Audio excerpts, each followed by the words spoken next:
Last week, we organized spaces we've never had before, and this week, we're tackling our first ever big DIY project. Our friends at Fogatti heard that I can't live without a tankless water heater, so they sent us the Fogatti InstaShower 7 tankless water heater. I can't wait to install it. We're Diego and Ash. Last year, while living full-time in our 31-year-old RV, we decided to upgrade to Fogatti tankless water heater. And honestly, it made life on the road so much easier. Endless hot water, no more planning showers around a tiny tank, and it was one of those upgrades that instantly made RV living feel better. But today, we're tackling this install again, just this time in our new RV. Before we kick things off, I just want to give a huge shout out and thank you to Fogatti for sending this over and helping me make my wife happy. So let's get to the unboxing and let me show you what exactly comes in this package.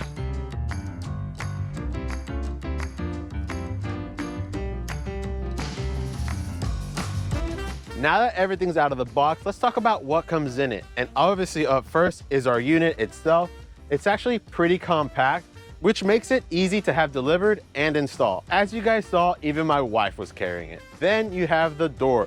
Fogatti sent us the standard 15 by 15, but the Fogatti InstaShower 7 also supports door sizes like 15 by 15, 15 by 18, and 18 by 18. You also have your butyl tape, all the hardware needed to install this thing, and your control panel, which will go inside your RV. Now, if this video doesn't do this install justice, you also have a manual to help you out. Since this is all wrapped up, now you know what comes in it. It's pretty simple, which is what I'm looking forward to, because last time when we did this, we ended up finding that our subfloor was rotted. Today, we're gonna go ahead and get started by removing the old water heater. To do that, I'm gonna use my impact with a Phillips head bit and my breaker bar with a 1 1/8 inch socket. Go ahead and turn off your water, then your propane, make your way back to your RV and drain your low point drain. Also, remove the anode rod to allow for the water to drain out of your tank. Then you can start unscrewing the screws from your old water heater. Use something smooth to pry away the butyl tape from the surface of your RV and slowly but gently pull it out.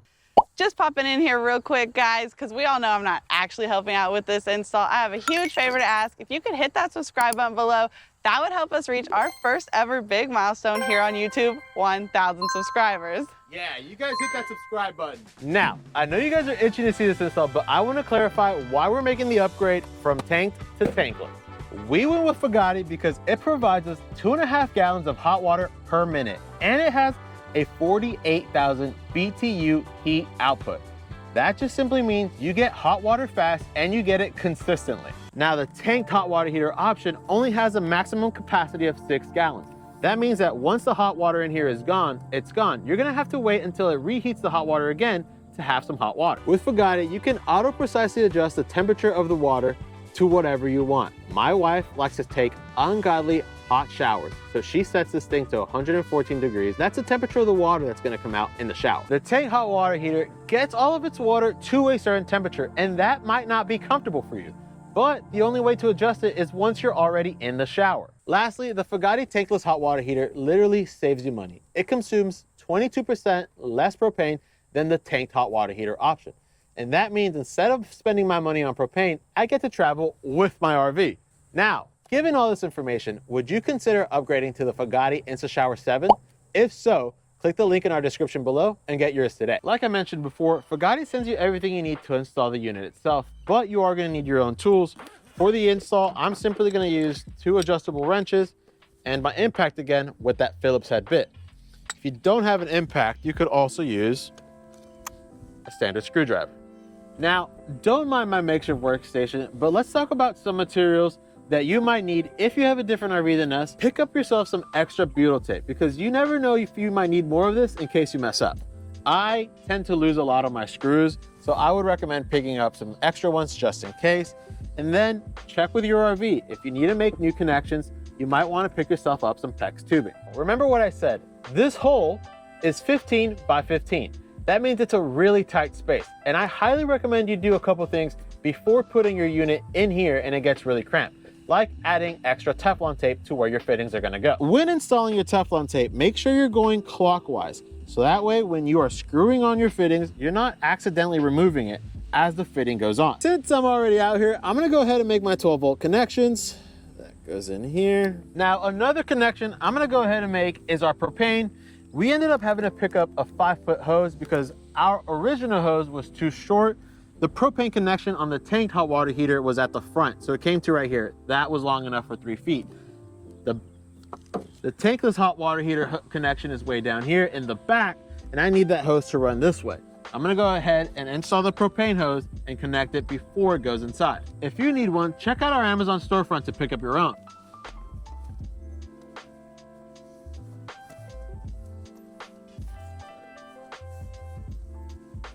I'm gonna go ahead and put this on hand tight first, and then I'm gonna use wrenches to secure the remainder. I'm putting 2 wrenches on here because I wanna make sure that I don't end up damaging the fitting, because this is propane and a small leak could essentially catch a whole unit on fire, so we don't wanna do that.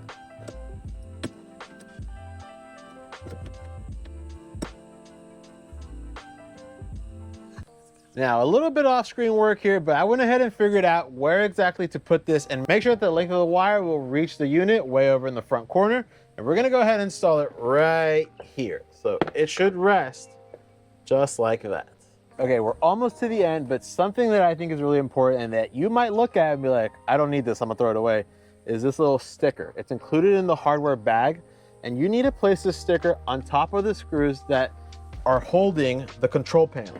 Because if these screws touch the motherboard, they could short out the motherboard and then you don't have a control panel. So make sure you place this right over the screws like that. That's all you gotta do. Now you can go ahead and feed the wire completely through, or have your lovely wife help you pull it through. Ah, ta-da! Oh. It's installed. Now, these are the wires that are coming from your control panel. These are the wires on your unit. It doesn't matter which way you put them. Just go ahead and connect them together. So in theory, once all this is said and done correctly, you should have power to your control panel. Now, let's get some hot water going.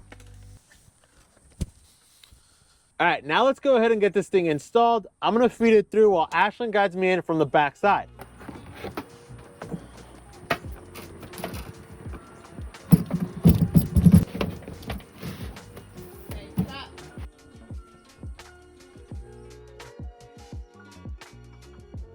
That's it. What do you think?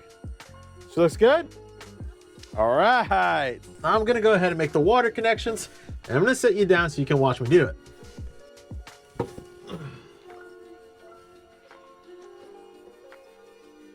I am now officially getting cold water in, and I should be getting hot water out. I have not turned on the propane system because I wanted to check the water first, and that seems like I'm all good and ready. Now I'm gonna do a review on how exactly the control panel operates. I have my water on, propane is on, no leaks on either system.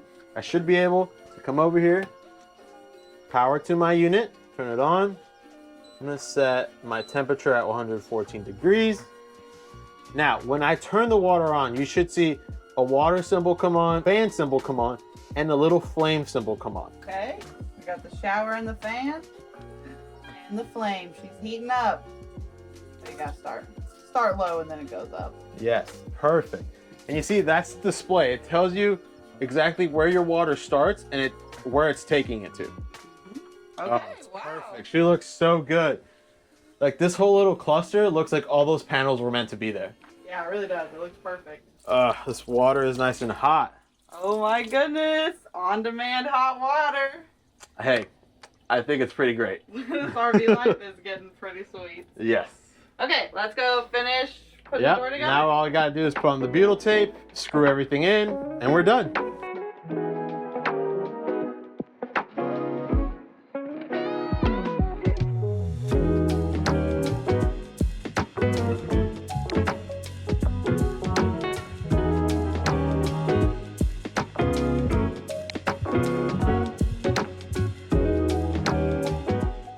Honestly, this was such an easy install, and I truly hope this video depicted just that. Remember, if you're interested in your own unit, the link will be in the description below. Again, our friends at Fogatti sent this over to us because we already knew that this was a solid product. But this summer, we're really gonna be putting it to the test. we're gonna be spending a lot of time in higher elevation. And Fogatti says that this unit operates normally at 9,800 feet of elevation.